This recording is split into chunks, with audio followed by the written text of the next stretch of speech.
We talk about Lake Erie. What usually follows is lake effect snow. This year, we haven't seen a lot of that. So what do we do with our meteorologists? Well, we sent News 4's Kaylee Went to catch up with a group of lake effect surfers. Good evening, Kaylee. Good evening, Nalina. Lake Erie is the most shallow of the Great Lakes. That means it cools down faster, heats up a little bit quicker, and freezes over first. But with the mild temperatures we've been seeing this year, the lake is free of ice, and locals are taking advantage.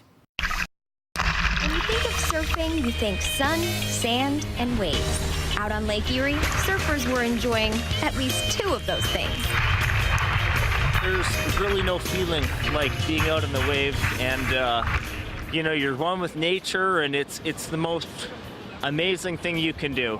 Among the crashing waves, dozens of surfers bobbed in the water. Some traveled great distances to come surf the swells Lake Erie was putting out. We drove 2 hours to get here today. The farthest I think I've ever driven is about 4 hours. And conditions have to be just right, or the drive isn't worth it. We're looking for wind to be coming across the lake for a reliable amount of time in order to build up the wind swell that we need. And then we like a little bit of a switch in the wind direction right at the time that we want to surf that kind of cleans it up a little bit.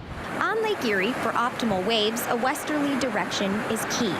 Even with ideal conditions, though, surfing on the lakes is much different than doing it in the open waters of the ocean. Ocean waves, you know, they come in sets. They're a little bit more predictable. This is choppy and messy out there. The choppiness, combined with temperatures in the 30s, makes the surf that much more difficult. So they have to make the most of their time in the water. If you're lucky, you can get 2 hours before you got to get out of the water. To do this, they suit up in special gear. This is a 654. It's made of neoprene, and basically it allows the water to go in your wetsuit, but your body warms that water up. This suit is 2 to 3 times the thickness that you would see a warm water surfer in. And in addition to the suit, they have gloves and booties. The head-to-toe gear helps to take the bite out of the cold water. Even so, it's still something that takes getting used to. It keeps you relatively warm, but on days like this, you're still cold. And if you think these guys are just a couple of crazies, you're wrong. The extreme sport is becoming more and more popular, even earning a spot on the Discovery Channel.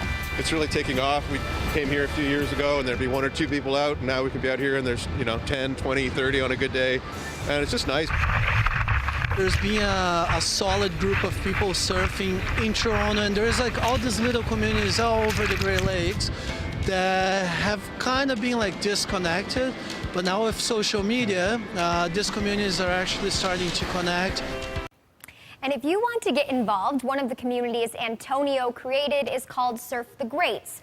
The organization not only gets surfers together to catch some waves, it promotes community service around town to take good care of the waters. For more information, you can head to the Founded on 4 section of our website. In the studio, Kaylee Went, News 4. What a unique look at the Great Lakes. Kaylee, thank you for that.